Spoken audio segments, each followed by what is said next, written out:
Track the different stages in a lead's life cycle with the lead board.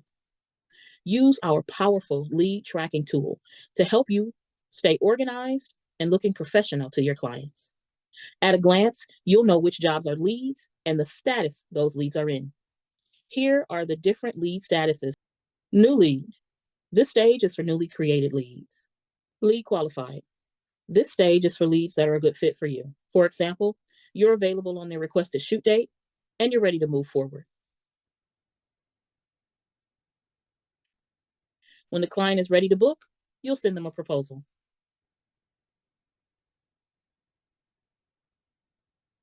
After the proposal has been sent, the client will automatically move into the next stage, which is proposal contract sent. The lead will remain in this status until the client signs the contract. If there's more than one signature required, the status of the lead will not change at all until all the clients have signed the contract.